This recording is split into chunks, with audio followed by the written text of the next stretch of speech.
The success of the towering horror thriller Psycho inspires many imitators, all of which fuse elements of the Hitchcock masterpiece, mainly the megalomaniacal isolate inspired by some mad vision to commit murders in series, with gothic and similar remotely located tales of the recent past.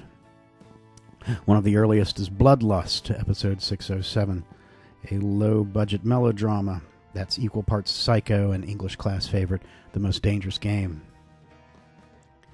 Dangerous Game mounts a simple arch critique of the idle rich, who were a popular target in 1924.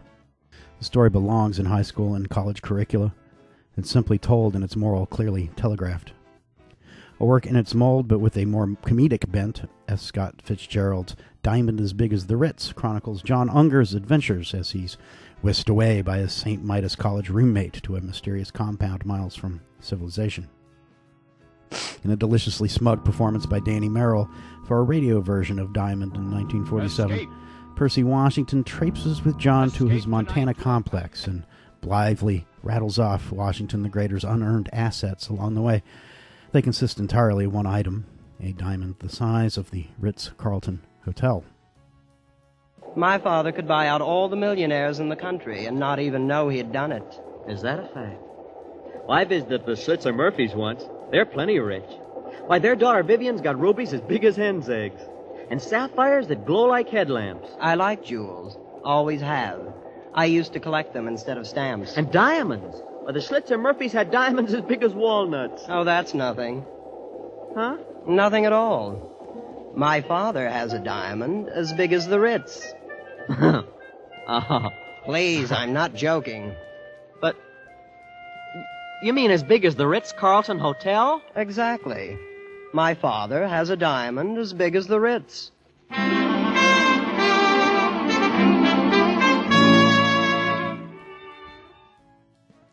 This secret artifact has funded all manner of outstanding achievement on the part of the Washington estate. They have a luxury automobile that can ride off-road at full speed. Its doors open automatically, controlled not by internal mechanism but remotely. The Washingtons have synchronized elevators driven by slaves that can lift these high-end automobiles a quarter mile up the sheer mountain face. They have an elaborate network of collaborators and secret society kinsmen with the resources to convey John from his matriculation at St. Midas to transfer points in Fish, Missouri. Here, Percy and John, his guileless new friend from Hades, Missouri, move from their horse and buggy into the auto as a more clandestine means of transportation. I like rich people. Blurts John at the outset of Percy's inexplicably motivated chronicle of assets. The richer a fella is, the better I like him. John's journey to Percy's Illuminati dominion takes a turn for the combative. The Washington estate, as it happens, has also forged a rather sophisticated, outward-looking paramilitary security apparatus to keep the lair from being discovered. This is in the world's interest as much as theirs. The threat they pose to larger human society is existential. If their gargantuan gem is ever put on the public market, it will plunge us all into economic ruin. Percy, exhausted to be reminded of the reality of his situation, orders that the estate's military force be unleashed on John, and he flees, suddenly the hapless target of a huge, lethal arsenal. This plot twist constitutes Diamond's main narrative kinship with Bloodlust.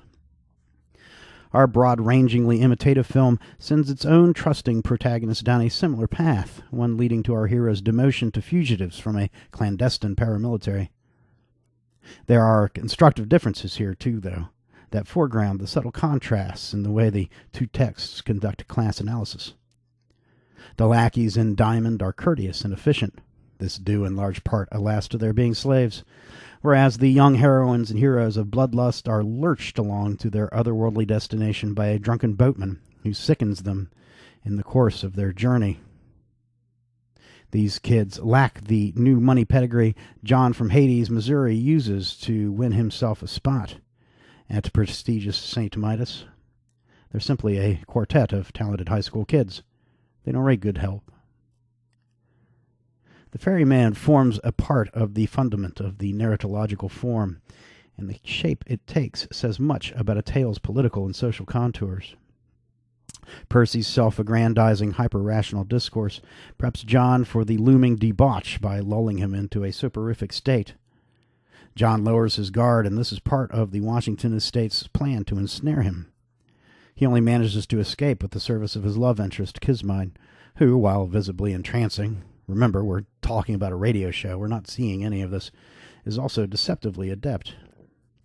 Her experience with the complex, after all, like Rappaccini's daughter, she's one of the complex's lifelong captives, equips her to guide him out into the golden light of freedom, as she acquaints him with the nooks and crannies of the Washington's mad creation. They're going in a tunnel down below the chateau. So that's it. They've got an underground escape. No, I remember now. The mountain's wired. Some kind of atom bomb. Atom. Atomic bomb. Oh, that's it. Father's had it for years. He always said it would disintegrate the whole works, diamond and all. Of course, he only regarded it as a last resort. So he'd rather have it like that. In Bloodlust's case, the ferryman only gets our party to their accidental destination by boozing himself unconscious. Come back! Come back, you fool! Don't run there! He begs him feebly once he comes to as they motor the away boat to a previously unseen island they've been struck with and desire to investigate. Once alighted, alpha male Johnny surmises that it's uninhabited by observing that no one has showed up on shore to try and sell them painted coconuts. Hey, I wonder if anyone lives here. Oh, no chance. If there have been any natives on this island, they'd have spotted the boat before now. They're down here trying to sell us hand-painted coconuts. Here, the class conflicts in Bloodlust are further decategorized, with Johnny's disarming demeanor being the cloak under which this interrogation of the power structure can be more safely enacted. I mean, of course, the interrogation practiced by the white colonizers who are presuming this uninhabited island would have natives like the one they've previously encountered through their collective understanding of Anglo-Saxon heritage.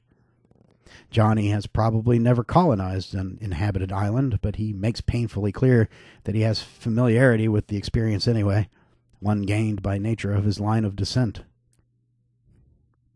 In other words, the life history of the race Miss Thornton tells her high school class in Peyton Place repeats itself in the individual. The quartet pass mere moments investigating the island's interior. This movie clocks in at an efficient 68 minutes before Johnny bungles into a tiger cage.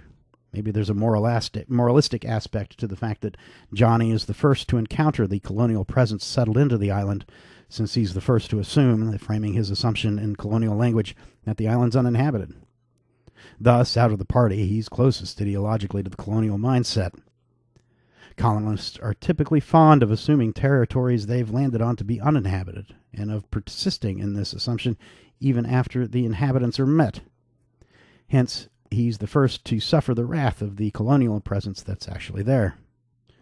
The trap is much like one constructed by the French at Con Son in support of its post-war occupation of Vietnam. The French built a penal colony on this island north of the Vietnamese mainland and kept many of their inmates and political prisoners there in similar sunken cells, barred across the top. The only major difference in design between the cells at Pulo Condor and the trap laid for our party on their discovered island is that the trap Johnny falls into has no bars. It's dug deeper as a result, so the prisoner can't possibly climb out. The immediate visible helplessness of the close prison bars is replaced with the prospect of freedom, just above but out of reach. Johnny's friends congregate around the lip of the trap, as one would expect good friends to do, issue words of comfort, and reach out their hands to him. None of this helps. Driving the occupying presence on the island is the arrogant but capable Dr. Baloo, who, after fake executing them with the deep variation of the Con Son trap, takes the hamstrung teenagers under his wings, wholly in the interest of adding them later to his game reserve. Baloo, it turns out, is such a talented and wealthy hunter that even apex predators fail to credibly challenge him. Only humans, with their ability to improvise and enjoy the advantages conferred by language and consciousness, have what's needed to transport Baloo to the outer limit of his craft. This theme, of course, is transferred basically whole from Richard Connell's timeless classic, but his tale is so resonant it's worth telling more than once. It's been told, in fact, in recent similar low-budget horror cinema outings, maybe most notably Jerry Warren's 1959 Teenage Zombies, which has a similar cast of high school kids who alight on a hidden cove and are subsequently set on by lethal Soviet spies. The common elements are the remoteness of the naturalistic milieu in which the mortal conflict unfolds, and the incapacity for mortal intrigue, initially demonstrated by the interlopers in comparison with the local persons. Recall John Unger's guileless country demeanor in Fitzgerald's short story, and how unlikely his continued survival would have proved had it not been for Kismine's intervention. Bloodlust also gives us little reason to anticipate the survival of its gaggle of feckless heroes. On the whole, they present as entitled specimens of privilege, not blue bloods on John Unger's level exactly, but meriting advanced placement at their local high school. These kids are solid middle class. This means, and we receive this mostly through implication, their tale here begins on the sea, that they've had guarded upbringings. When Ballot takes them up, they cling to his charity. It's plain they'd rather accept his offer of shelter. He turns out to own the whole island, including a comfortable manor where he succors them, than take their chances in the cat-infested jungle understory enveloping them. Even as these youths fight with the immediacy of their predicament, they must also cope psychologically with the fact that they're encountering mortal fear for the first time. Like every inauguration into combat, theirs comes as an emotional and spiritual shock, but this shock is amplified by the fact that no one in the party has undergone it before. In at least two key facets, this resembles the Freudian process of childhood regression.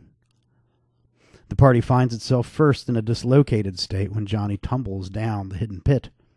This horrifying event disfigures their situation and emotional tenor. They don't know whether the trap is there through accident or design, though they fear the latter. It was deliberately dug here. Ejaculates Betty, stating the obvious. But at the same time, what precisely denotes the trap as man-made? Its abstract cylindrical dimensions and smooth construction? The fact of broader purpose can be ascribed to it, one of cornering and subjugating prey? The second is evident both in its design and its effects. There's Johnny at the bottom, helpless and wounded. A childlike mentality, one with a meager catalog of human experience, would be more receptive to the otherwise absurd notion that such a feature of the soil might evolve naturally. And that would be one's most fervent hope in our party's situation, would it not? For this all to be a terrible misunderstanding, a blind flailing strike of nature on those unsuspecting teens. As they force themselves to accept the reality that confronts them, they're awakened jarringly into their current environment, into a heightened alertness that can be felt at the time, though one suspects it's rather a projection of the later mind, reminiscing as a sort of birth into present circumstances. The fantasy that the pit is natural and accidental is the party's sole comfort. This fantasy's refutation, their greatest fear. Isn't this like birth, the terrifying rejection into the world, followed by the immediate comfort of life-providing caregivers? The baby kicks. The kick is quelled.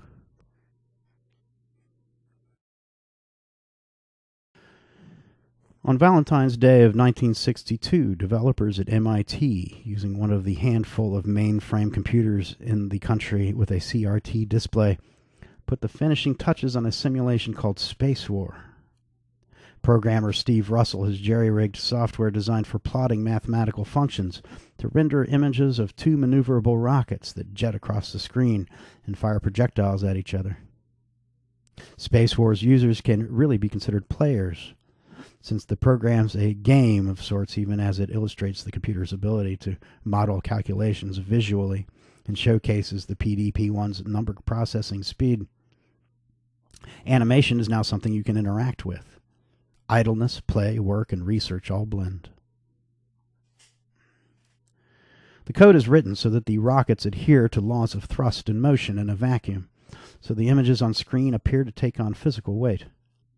Historically, interaction with a computer has mostly involved trading alphanumeric characters with a processor in a scrolling text-based interchange, but now you can enter a tangible world created by the computer, one in which objects behave as they do in real life. Because a computer can model all sorts of formal systems, not only the ones governing motion in our particular universe, All sorts of variants are theoretically possible. One need not restrict oneself to simulations of observable space travel. One can also create worlds in which there is no gravity, or in which two bodies attract each other not by Newton's inverse square law, but by an inverse cube or nth power law, or in which time dances forward and backward in obedience to a choreography as simple or complex as one wills. In short, players can now viscerally inhabit, any physical universe that can be imagined and codified. This innovation of employing moving visual representations is Spacewar's key advancement. Simulations using command line interfaces have been developing apace for years, and they too can simulate all manner of scenarios that differ from our own, and in any category of human experience that can be described in language.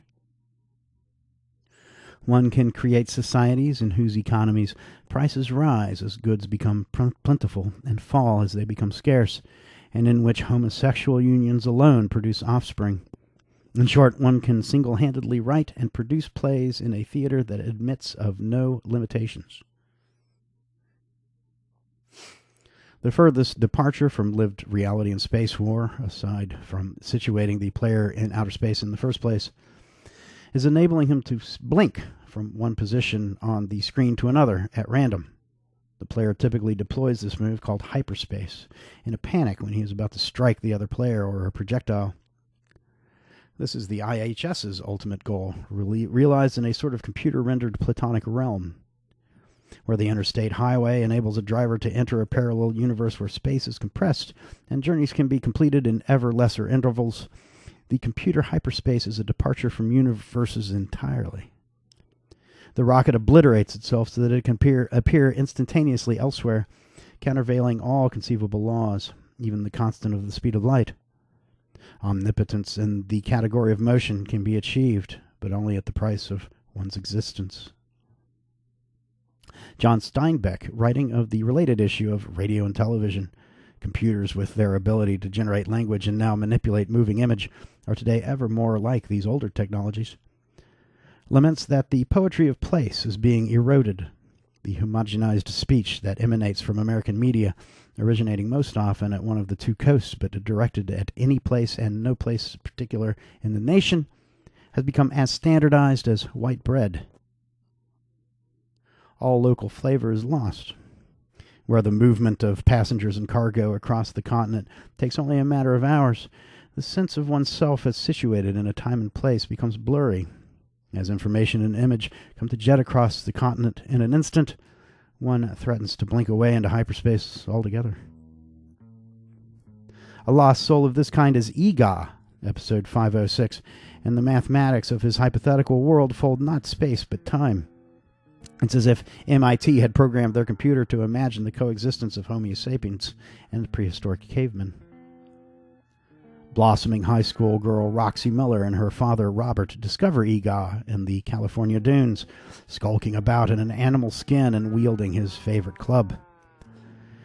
For generations, Eegah and his family have been extracting sustenance from this sparse desert, and they have somehow evaded detection all this time.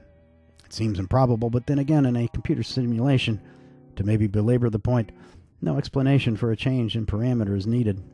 The programmer simply says, this time let's make it so humans rarely travel or survey the deserts.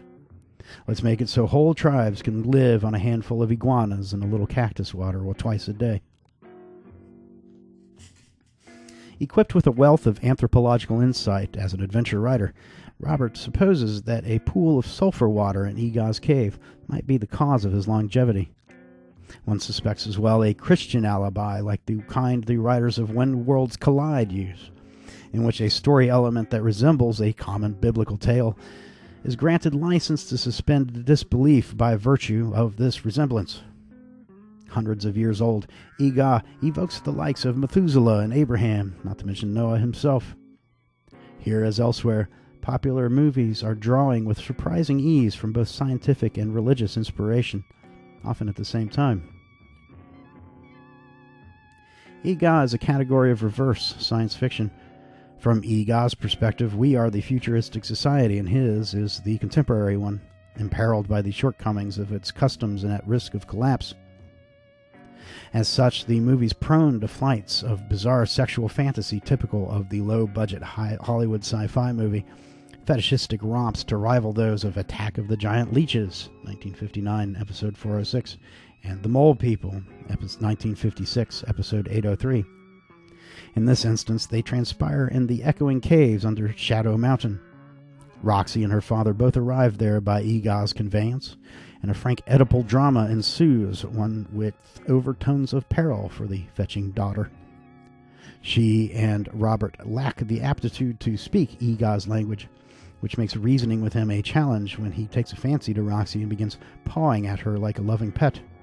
You better break this up before I scream! Roxy wheedles as Eegah folds his sausage-like fingers through her hair. Robert has for a while now been encouraging her to adopt a conciliatory negotiating stance with Eegah, since he believes this approach offers the best chance to escape from his clutches. He makes no exception here. Tell him you're hungry. I'm not! Well, think of the alternative. At this, Roxy snaps to attention. Rape is such an ugly word, and Eegah is such a likable and harmless film that one hates to use it here. Alas, it's the only one that fits. I don't mean to imply that Roxy is the only Miller family member in peril. Robert also has reason to fear physical attack at the Cro-Magnon's hand. Roxy confronts a fate of a different sort, though, one along the hot lines of Selena in Peyton Place, or Where the Boys Are's Melanie, a robbing of selfhood, the prospect of which is all the more terrifying for the fact that it's so seldom named. To amplify this gloomy prospect for Roxy, Tom, her suitor, is currently flat on his belly under a desert brush, having succumbed to the heat. Truth be told, he's like this for much of the film. The screenwriters have maneuvered poor Tom into the role of the impotent paramour, which we've been seeing more and more in the movies of the past few years. In the place of Rocky Jones or Jungle Goddess's intrepid Mike, conquering heroes who take commanding responsibility for the lives of their women, Tom crumples at the first sign of adversity, leaving Roxy and her lame father to fend for themselves. An echo of World War II and the independent roles it created for working women, this is also, like so much else in contemporary film, a likely consequence of Psycho. Hitchcock's terrifying willingness to leave the heroine alone, so vulnerable to the prospect of callous, random slaughter, that when it arrives it rips the film in half, changed not only cinema, but the foundational precepts of gender that pervade daily life. All this even though one intuits Roxy and Robert's hand-wringing is much ado about nothing. True, Eegah beats Tom within an ounce of his life, but this shotgun-wielding cretin presents a special instance. True, he also lapses into frequent rages and threatens to bludgeon anyone who encroaches on his personal space. More than malice, though, this comes across as a genuine loss of impulse control. Recall from The Mad Monster that entities on the evolutionary border between man and beast are at most half responsible for their actions, and that acts born of true malice require conscious contemplation. Recall from She-Creature that entities on the border between woman and beast enjoy a similar absolution. With these caveats, Eegah comes across as gentle and compassionate, if lacking in social graces. As realized by aspiring young character actor Richard Kiel, the caveman easily telegraphs his affinity for the father-daughter duo, and the perceptive audience soon realizes that the likelihood he'll bring Roxy or Robert to harm is vanishingly slim. He does all this even though he has no capacity for organized speech. Outside his appetites and rituals, he even lacks any detectable sense of self or subjectivity that civilization would recognize. His very label is the outcome of conjecture. Roxy wonders aloud whether Eegah is his name, to which Robert replies, It might be that's the word he says most of the time. The adventure writer's pith helmet, safari get-up, and professional bona fides make him an authority on most subjects, so Roxy takes him at his word. Thus is Eegah christened by the West, dubbed one of his own guttural utterances by means of an informal statistical analysis of his speech patterns. In an obvious way, this marks Eegah as primitive, but it also makes him a kind of beat hero. In existing merely, he transcends society's blackmail obligations to make oneself known by a word that's an accident of one's birth, assigned for good or ill by one's parents in one's absence. Eegah similarly bucks the unsought duties of nation and religion. He has undergone no state-sponsored education or registered for any draft board, and he presumably knows nothing of the Judeo-Christian God.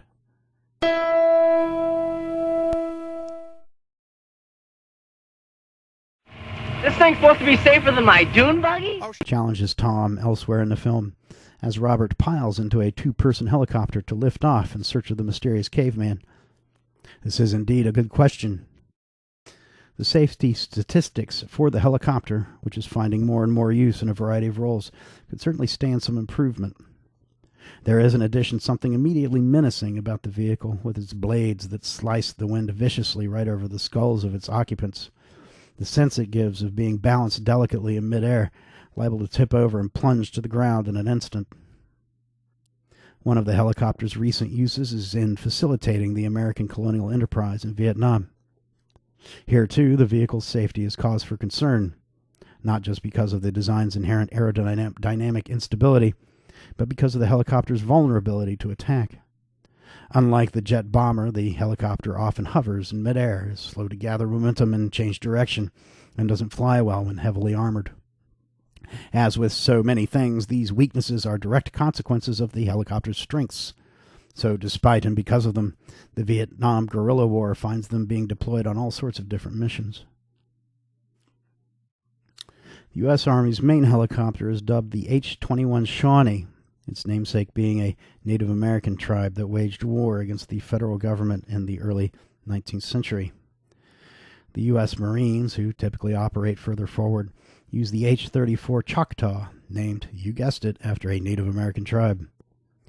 This model has a little more success in combat than the Army's, but neither has much, so they typically perform less hazardous work, functions similar to those performed in Korea and in the French-Algerian War: supply delivery, search and rescue, and reconnaissance. Helicopters do fill one combat role well enough to tempt strategists to order their deployment into firefights. They place and extract infantry with unprecedented efficiency.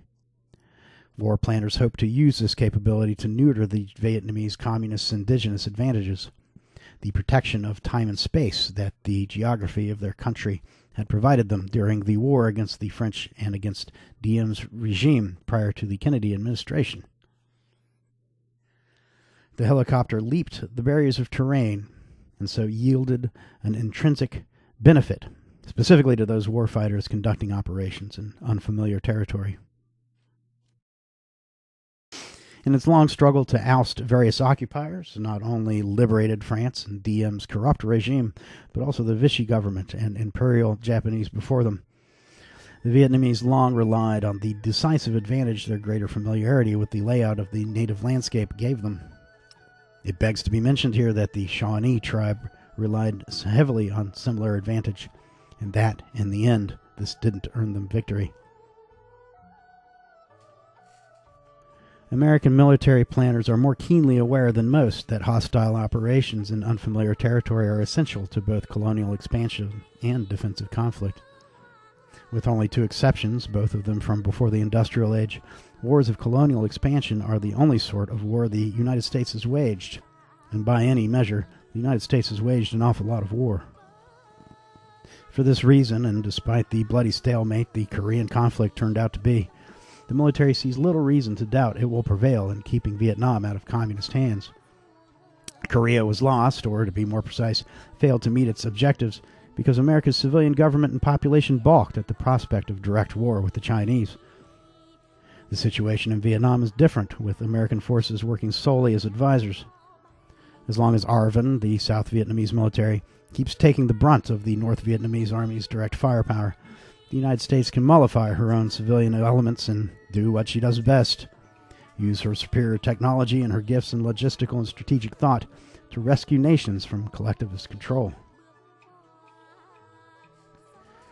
The operations in Vietnam thus have a certain pleasingly abstract quality. The greatest continuing war games we've ever come up with, as one officer put it. These advisory deployments provide a wealth of data and a panoply of opportunities to advance the art of warfare. For example, though jet aircraft are now widely available and widely used, more traditional piston-driven planes are found to retain their superiority for strafing sorties because of their slower speeds and greater maneuverability. This casts doubts on the assumption that advances in technology call for revision in every manner in which the technology is used. This war's remoteness, the fact that it's being waged on the other side of the world, and the casualties North Vietnam inflicts fall largely among the South Vietnamese, has a flip side. The lowest stakes for the Americans, who've lost less than 24 dead in the conflict, cast the ethical dilemma of the enterprise into relief. The alibi for war used most frequently in recent years has been to say that one's survival called for it. The English, Russians, Chinese, and many smaller countries had made the case convincingly in World War II. To be more accurate, the case was so transparent it didn't need to be made at all. Military force impedes on the realm of the real for its target, which is to say, for instance, that when the German bombers began flying sorties over London or Stalingrad, there was scarcely a case to be made to sit there and continue to be bombed. Some pacifists did make this case, but the notion was so visceral to the population at large that the case got little traction. Physical threat, you could say, is its own persuasion. The United States military adventure in Vietnam is a different kind of exercise altogether. The military's posture there is nearly like that of a scientific research department performing experiments on laboratory animals. U.S. strategists adopt, in the vigor of their analytical curiosity, a similar indifference to the fates of the experimental subjects, in this case the Vietnamese, whose suffering scarcely registers in the reports coming back to the Pentagon regarding the efficacy of the H-21 and H-34 combat trials. Thus, the ideological justification for the U.S. involvement in Vietnam and a number of other disparate places like Iran and Angola enjoys reinforcement in inverse proportion to America's visceral lack of investment in these remote nations. The less Americans care about Vietnam and Angola and these other far-flung regions, in other words, the more the American government needs to convince them that they do care. An immense military and intelligence apparatus is being assembled to wage these interventions and gather all these data. And several essential sectors of the U.S. economy are becoming more and more dependent on this apparatus for their stable function. For this reason, the alibi that these interventions are being conducted to advance the cause of democracy against communism must be ever more forcefully asserted. Meanwhile, the actual case for these interventions is becoming ever more tenuous. How they advance the cause of democracies is not always or even typically evident, and there is throughout this persistent absence of the more convincing alibi, the prospect of near-term annihilation if one does not wage war. This prospect that constitutes for many, this author included, the only valid reason to ever go to war. In Portuguese Angola, to make an example, the United States is both arming a military push by Portugal under Salazar, who's backing the National Front, Angola's puppet government, and supporting the opposing People's Movement Party at the same time.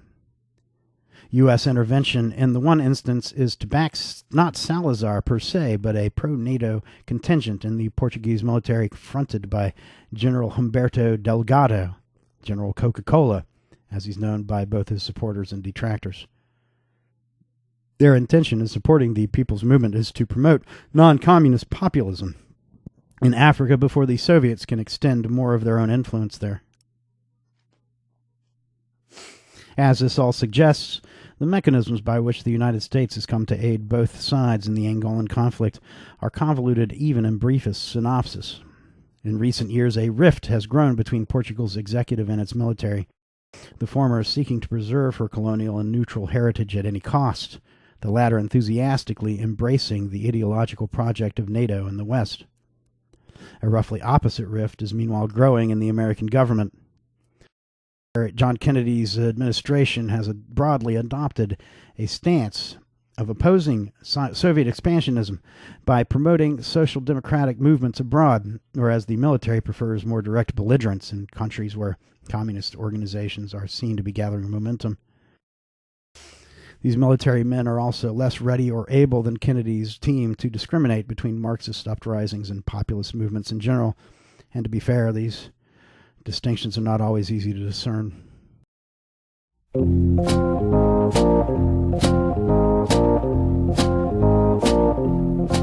Ultimately, the point to be gotten from meditating on these various U.S. interventions is that they have no point. They're founded on a truism, the same basic proposition that governs schoolyard fisticuffs, and the one that motivates Project Moonbase's General Green to blurt out that the only proper hands for wielding power and holding authority are our own. In the face of crippling doubt, on realizing, for example, that one is aiding both sides in one war and conducting technological experiments on living humans in another, one retreats to the blank assertion that one is simply oneself, and oneself is simply the best thing that one can be.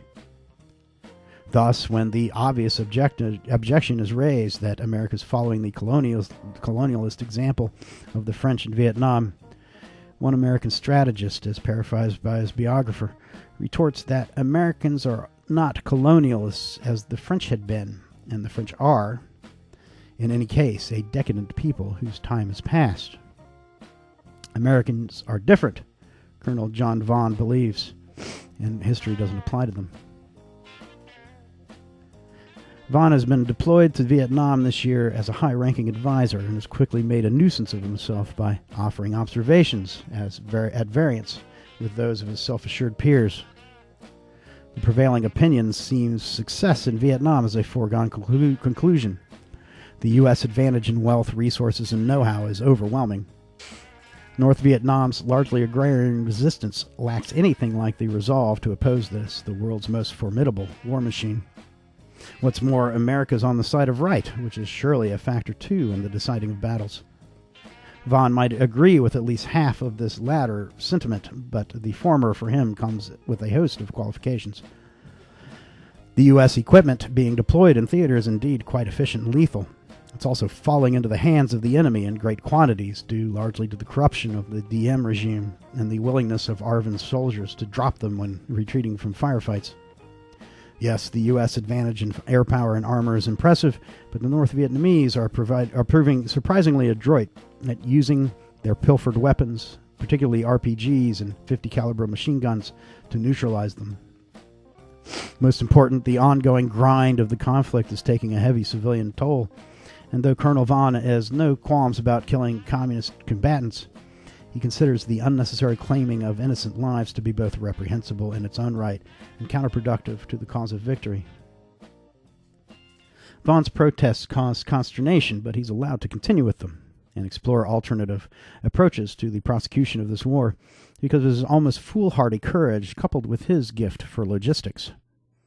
Where most American generals are formulating their battle plans from rear positions or even from the remote offices of the Pentagon, Vaughan won't hesitate to hop on a jeep and lurch into the middle of a firefight. He wields, though, an unlikely parallel fluency in desk duties. On first arriving in theater, he confronts a computerized supply system for the ARVN divisions that the officers at his station have no idea how to navigate. Considered sufficiently complex to keep an ordinary officer with an expertise in logistics occupied for 2 days, the system yields to Vaughan's study in a matter of hours. After retiring from the military, Vaughan hopes to pursue a doctorate in civil administration, but he might just as soon find a seat alongside Spacewar's designers at MIT. Vaughan often tells a particular anecdote when called on to support his preposterous claim that America might fail in Vietnam absent a change of strategy. The mess hall at My Tho, the camp where Van is stationed, one fashioned out of a local seminary, a fact that tells a separate story in itself, doubles as a makeshift movie theater. This is in keeping with the overall sense among the advisors that they are tutors rather than frontline soldiers, and as such are eligible to enjoy the comforts of home that can be afforded them. They also eat steak on Sundays and drink a bargain liquor every night. The harassed ARVN soldiers closer to the fight, who have no such privileges, by the way, are allowing their lines to be permeated, so much so that one night the guerrillas take up positions in a banana grove and lay down fire on the mess hall during movie night. The moral of the story for Vaughn is that the combat skills of the North Vietnamese are gathering, and that the sanguine mood among the American advisors is making them vulnerable to attack.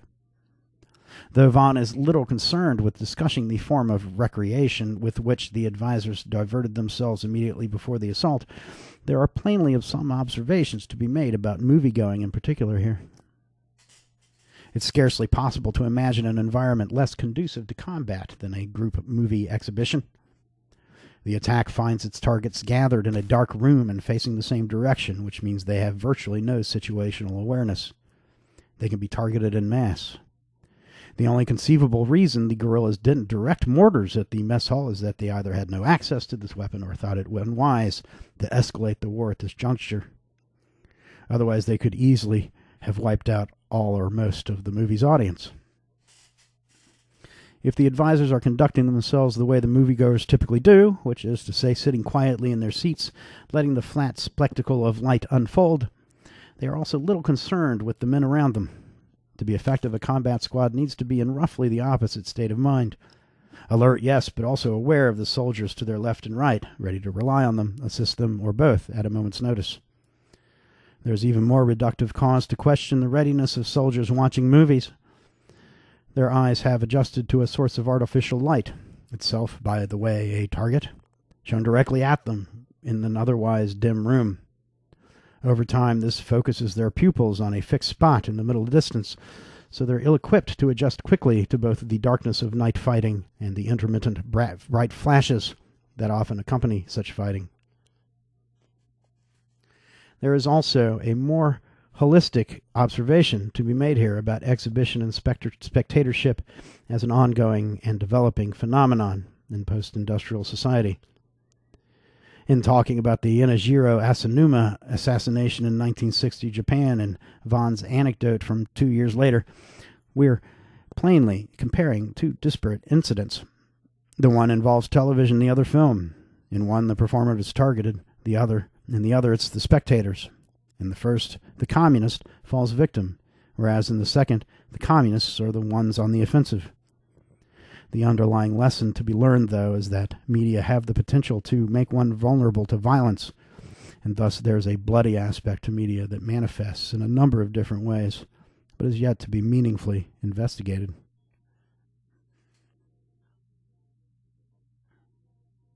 Where we sense some urgency in the quest to halt communism at the demarcation zone, then it has a certain relaxed mood to it, too. Casualties in Operation Chopper are light. Steak and whiskey come to hand. The modern computer stands at one side to take on much of the work. More relaxed than they seem, too, are American fears of global Soviet infiltration. The Russian bear stalks Vietnam, pouring in arms and advisors with a vigor to rival the West's. And this makes the USSR, not Vietnam, the real enemy. But America's not so vigilant as to keep Roger Corman from importing our beloved Sadko as The Magic Voyage of Sinbad, episode 505. Who's to say the Russians haven't laced this seductive film with enticements or secret messages a la this October's The Manchurian Candidate? Untroubled, Corman contents himself with removing the movie's Cyrillic elements and migrating it to a Persian milieu, thus chancing confusion with the recent and likewise lavish Seventh Voyage of Sinbad. If Steinbeck can mourn America's dwindling poetry of place, what are we to make of our shrinking planet? With Sadko's magic voyage from 12th century Russia to Islamic imperial Baghdad, are the gulfs of geography and epoch between these two incarnations mere footsteps and moments now? Have they been swallowed up in the miracle of hyperspace?